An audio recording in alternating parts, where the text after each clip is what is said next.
Ladies and gentlemen, let me welcome you to today's podcast. I'm Subodh Mishra, Director of Communications at Institutional Shareholder Services, and your host for this installment of The Pulse of Governance.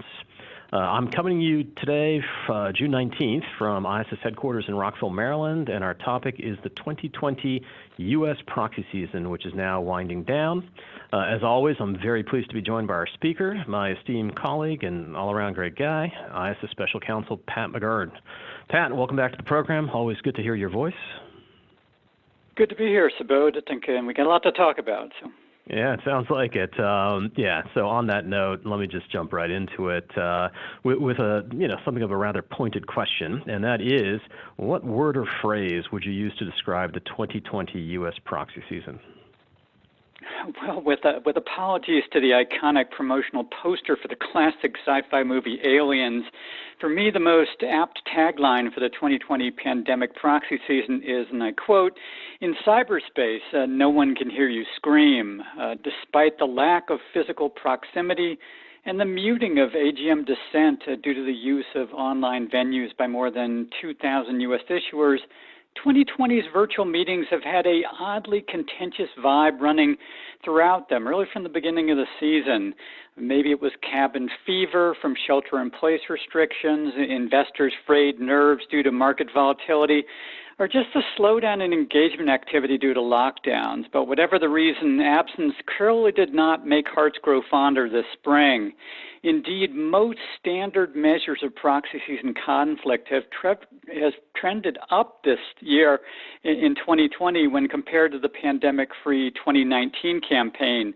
Despite preseason settlements of some of the high-profile proxy battles, for example, contests not just for minority board representation, but for actual boardroom control have been unusually plentiful this year.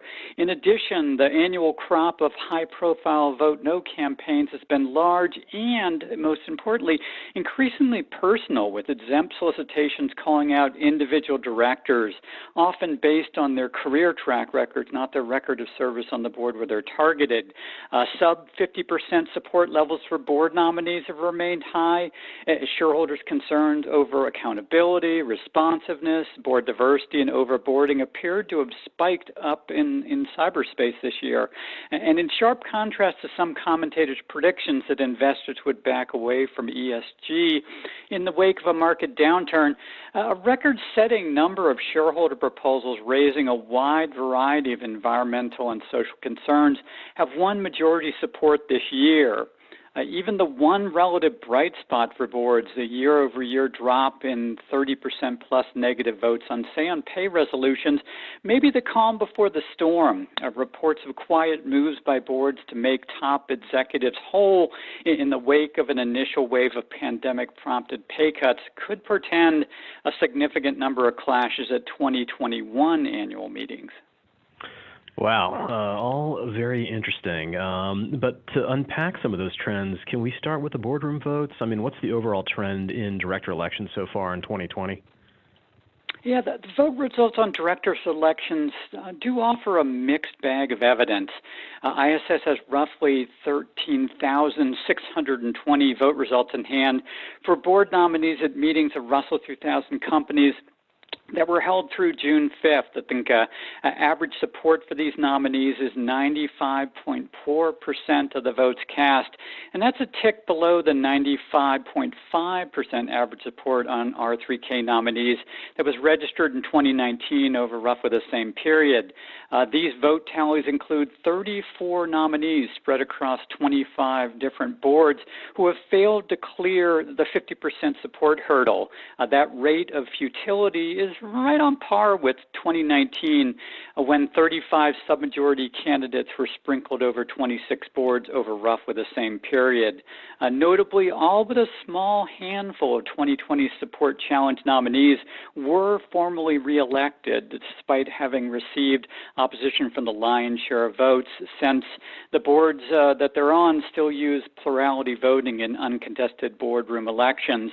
And the small number of these boards where submajority support actually triggered resignation requirements, well, if you look at those offers to step down, they've generally been rejected by their fellow board members. Pulling the lens back a little bit, The boardroom picture does blur slightly. I think more than 610 additional nominees, or 4.5% of all candidates, have drawn less than 80% support in 2020. That's down from 2019, when more than 680 nominees, or 4.8% of that group, drew opposition from 20% or more of the votes cast roughly over the same period of time. That's very interesting. And what's driving those negative votes against board members this season? Well, it's a mix of old and new concerns. Poor attendance by directors and the lack of independence by directors serving on key committees remain the concerns that are most likely to lead to majority no votes on a standalone basis. But when we broaden the lens a little bit, accountability or responsiveness concerns are absolutely ubiquitous. They have appeared as at least contributing factors in all but a handful of 2020 submajority votes for directors so far. Failures to respond to past failed say-on-pay votes, or to sub-50% support levels for directors, and or the unilateral adoption of limits on shareholder rights, especially those related to annual board elections and supermajority vote requirements, are the concerns that have appeared to have been triggered most often by companies in driving those large no votes. One notable change for 2020, however, is the larger role that the lack of boardroom gender diversity has played in driving opposition to chairs and other members of nominating panels. So far, 13 nominees spread across 8 zero-women boards have drawn thumbs down from shareholders due, at least in part, to their gender diversity deficits this year. At 2 companies, the absence of women directors actually appears to have been the only factor that drove such submajority support levels, so clearly critical mass has been reached on that issue. Overboarding also continues to be a potent magnet for no votes, especially for active CEOs who serve on 3 or more public company boards. Just to drill down a little bit, chronic responsiveness concerns led to the lone majority vote against a director on an S&P 500 firm board this year for meetings held through June 5th. Netflix lead director Jay Hoag received support from just 45.2% of the votes cast at the company's AGM. Hoag paid the price for the Netflix board's long history, as the analyst who wrote our Proxy report this season put it, of ghosting shareholders following majority votes on shareholder proposals, which led to a majority no votes against all 4 of the company's nominees at the streamer's 2019 AGM. Netflix Hoag actually drew the lowest support in the S&P 500 spotlight away from directors at Boeing, where 4 of the company's longtime board members drew the opposition of more than 30% of the votes due to the risk oversight failures of that company related to its aircraft safety. Right. One of the high-profile meetings certainly this year. Pat, if I can, maybe we can shift gears a little bit to look at shareholder proposals, and specifically what governance issue, in your estimation, proved to be the most popular, certainly this season. Well, it's really a matter of how you measure popularity. In terms of average voting support, an oldie but goodie, calls to repeal classified board structures, topped the list with an eye-popping 81.2% of the votes cast in favor. Although only 6 proposals calling for annual elections have made it on to ballots for votes so far, all of those that have been voted have passed with support from at least not just a majority of the votes cast, but a majority of the votes outstanding. But if you look in terms of the number of proposals with majority support, calls to eliminate supermajority vote requirements set the standard with 9. An 8-proposal winning streak on this perennial vote magnet topic was broken by a strangely low 20% tally at Fitbit, but undeterred by this speed bump, shareholders kicked off a new majority vote streak at Netflix, where 73.6% of the votes cast supported the resolution. Next stop, an uncertain vote result there, will be at Tesla's AGM in July, where the issue is slated for a vote. Instead, if you're going to measure popularity by the number of proposals on the ballot, request to boost shareholders' rights to act by written consent actually currently leads the race with 55 votes on the topic to date at meetings in 2020.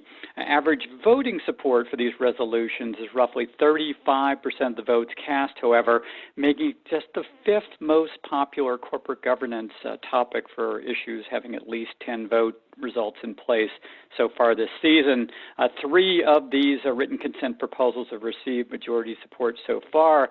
That's actually 2 fewer than the 5 majority votes that we've tracked on 38 proposals seeking to make it easier for shareholders to call special meetings.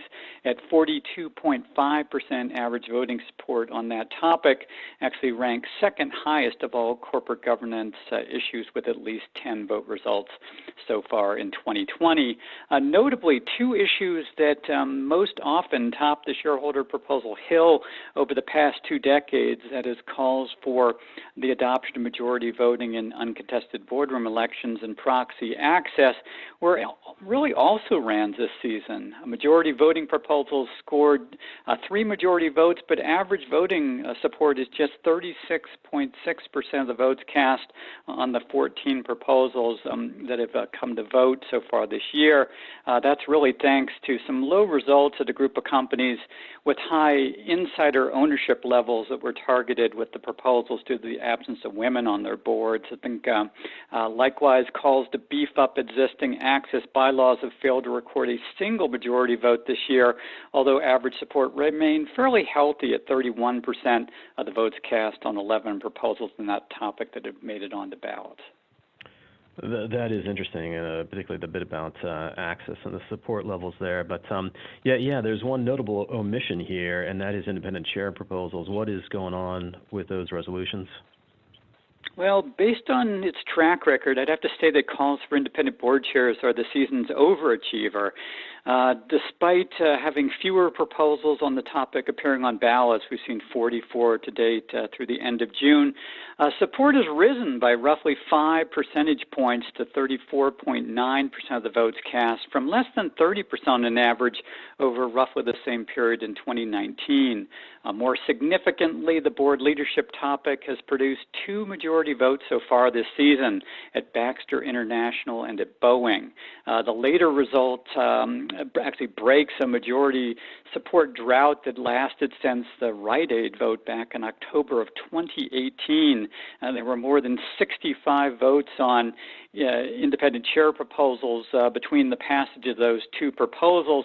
It's also just the 4th majority vote on the topic since the outset of the 2015 proxy season. Notably, there were 0 majority votes on the independent chair topic during the 2016 and 17 seasons. Looking ahead, momentum on the topic appears to be somewhat limited. However, roughly half of the companies where independent chair resolutions appeared on ballots in both 2019 and 2020 witnessed year-over-year declines in voting support, so an ominous trend there, I think. Those are some very surprising numbers, and sticking on the topic of shareholder proposals, what in your estimation has underperformed expectations this season? A new governance proposal that asked boards to put any bylaw amendment made by the directors to a shareholder vote really sputtered in terms of voting support. The new resolution, which was put forward by John Chevedden and his fellow gadflies, drew average support of just 3.6% of the votes cast at 17 meetings where it appeared on the ballot. Looking elsewhere, a couple of what I call crossover or hybrid proposals also really failed to take flight despite what appeared to be wide open runways for them at the outset of the season. First, proposals asking to tie CEO pay to various environmental and social metrics lost some momentum this season despite growing investor attention to sustainability concerns. Support for the 7 proposals on ballots this season, urging such linkage between executive pay and a variety of metrics that ranged from data privacy to drug pricing and sustainability actually dropped to 19.1% of the votes cast from 21.6% on 10 proposals in 2019.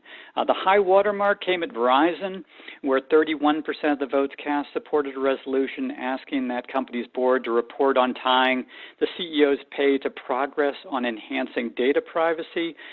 Drew support from 31% of the votes cast. That's up from 12.4% in 2019 on a similar, albeit somewhat broader in scope proposal. I think notably other companies with repeat proposals, as Verizon did on this topic this season, also witnessed year-over-year increases in support. So this matter could still be primed for future support. Somewhat less surprising was voting support remaining stuck in single digits on proposals calling for adding rank-and-file employees to boards of directors. Despite the business community's recent pledges to give more consideration to stakeholders' interests, none of these proposals were supported by boards or by investors, for that matter, with average support for 7 proposals below 5% on that we've seen so far this year. Gotcha. So we'll keep an eye on those for next year, those that can meet the resubmission threshold. But let me kind of go back to something that you mentioned at the outset, and that is environmental and social proposals. I know that you said that they fared very well. Are you surprised, Pat, by the strong vote results for these resolutions so far this season? And what types of issues are drawing the most support? Are there any themes there that you can, touch on? Yeah, I really have to say it was unexpected. I think while 2020's 30-plus majority vote count on core governance resolutions was low by historical standards, the 18 majority votes on environmental and social proposals that we've seen so far is really downright historic. I think to put this into perspective, ISS had tracked 8 majority votes for E&S proposals for a meeting through the end of June in 2019, and a then record dozen for the entire calendar year. So we're already not just ahead of the pace, we're ahead of that number for the full season last year, which was a record in and of itself. Resolutions related to climate change risk have clearly led the 2020 parade with 6 majority votes, although human capital management resolutions are close on climate change's heels with 4 majority votes so far, plus 50% plus support for 2 adjacent proposals that address diversity concerns. Just to drill down a little bit, it's notable, calls for reports on climate change risks had actually been absent from the shareholder proposal winning circle back in 2019, but they broke quickly from the gate this year with the season's first 2 resolutions asking for reports on climate change risk, actually drawing majority support at J.B. Hunt Transport Services and Ovintiv. I think As You Sow's climate risk adjacent proposal asking Phillips 66 for a report on the risks related to its Gulf Coast petrochemical investments received majority supports at the company's May AGM. And then later in that month, Enphase Energy shareholders threw their support to a call for the company to produce a sustainability report. Then Chevron really did cap off the month of May with majority support for BN Paribas Asset Management's request for a report on how the company's climate lobbying align with the goals of the Paris Agreement. And then more recently in June, discount retailer Dollar Tree recorded the 3rd highest support level ever recorded for a non-board-backed climate-related resolution when Jantz Management's call for a report on greenhouse gas emissions drew support from 73.5% of the votes cast. I think likewise, human capital proposals also came roaring out of the box this season with majority votes on 2 proposals from As You Sow in late April, including a call for enhanced reporting on employment diversity at Fastenal and a request for a report on equal employment opportunity at Genuine Parts. Bigger surprises came in mid-May.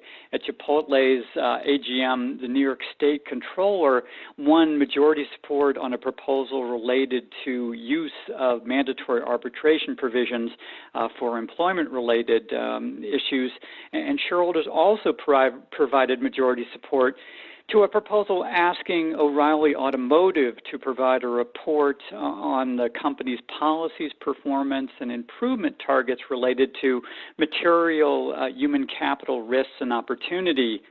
Notably, the proponents made a shout-out to the Sustainability Accounting Standards Board by urging use of the metrics and guidelines set forth in SASB's sector-specific standards on workforce diversity and inclusion and labor practices requirements. I think in related developments I mentioned earlier, the comptrollers of New York City and New York State each drew majority support for a diversity proposal this spring.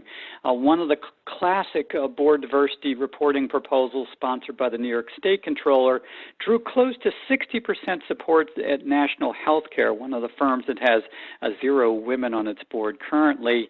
The New York City Comptroller's Office also had a breakthrough vote on its really expanded and revised Rooney Rule proposal that applies to both boards and CEO searches, and that vote came at Expeditors International of Washington. Given these results, it was somewhat surprising, however, that calls at 13 companies for reports on the global gender and sometimes also for the racial pay gaps at those firms, average support from just 12.9% of the votes cast. That is interesting. One other issue, Pat, certainly that is looming large for everyone is the fact that we have a presidential election coming up here in the U.S. And so how did proposals on disclosures around political spending and lobbying expenditures fare this year? Well, the best word for that is probably steady. Proposals asking for enhanced political spending disclosures won majority support at 2 companies in April, J.B. Hunt Transportation Services and Centene. They added another one in May at the Western Union Company, and then more recently one in June at Activision Blizzard for a running total of 4. Proponents of lobbying disclosure had to wait a little longer for their first majority vote of 2020. It came on May 7th with a majority vote on a lobbying proposal at Alaska Air Group. Gotcha. Let me switch back over to pay, Pat. You had mentioned at the outset that Say on Pay was the one area where opposition was trending down. How has that issue progressed so far this year in 2020? Well, when compared to a similar point in June of last year, support levels so far in 2020 have been relatively high for Say on Pay proposals. Average support for advisory proposals at Russell 3000 companies with meetings through June 5th is 91.13% of the votes cast based upon 1,800 disclosed vote results. That's up slightly, and I do mean slightly, from 91.06% on 1,800 MSOP votes through June 7th back in 2019. So far in 2020, 42 companies in the Russell 1000 Index have failed to receive majority support from shareholders on their MSOP resolutions. That's about level with 2019 when 39 companies versus the 42 this year with meetings through June 7th of that year registered sub-majority support. The next tier numbers differ widely, however. So far, just 71 Russell 1000 companies fall into the red zone with opposition between 30 and 50% of the votes cast. This compromise support group was much larger last year in 2019 with 109 red zone votes through June 7th of last year. The 2020 Say on Pay loser list contains 8 large-cap S&P 500 companies so far, including Altria Group, CVS Health, Qualcomm, and Vornado Realty Trust. In addition, Intel received more votes in favor of its Say on Pay proposal than against it, but since the company counts abstentions as votes against, it noted in its 8-K that shareholders did not approve its Say on Pay resolution. That made it the 43rd MSOT vote to fail in 2020 at a Russell 3000 company. Intel was only the 42nd company with a Say on Pay loss, however, since Noble Corp PLC actually lost twice this season. Noble, which is incorporated in the UK but is a domestic issuer listed on the New York Stock Exchange, lost both its U.S.-style Say on Pay vote and its UK-style vote on remuneration report resolutions this year. Heading into 2020, Responsiveness with respect to pass-failed MSOP votes looked like a big concern for some boards, and clearly it was. I think notably 9 of the companies on the 2020 losers list also had submajority votes recorded back in 2019, including now 10-time loser Tudor Perini. Looking ahead to 2021, all eyes are clearly going to be on compensation committee members as investors scrutinize directors' responses to the fallout from the pandemic. On that note, though, I think it's probably I'll end this early sneak peek review of the 2020 proxy season. So back to you, Subodh. Well, Pat, as usual, very insightful, and thank you for that. Looking forward to having you back on, either to check in later in the year in terms of any other high-profile meetings that are coming up. And certainly we will all keep an eye on not just compensation committees, but certainly other issues more broadly for 2021. Thank you to our listeners for joining us. Please join us for the next episode of Pulse of Governance. Until then, take care, stay safe. Goodbye.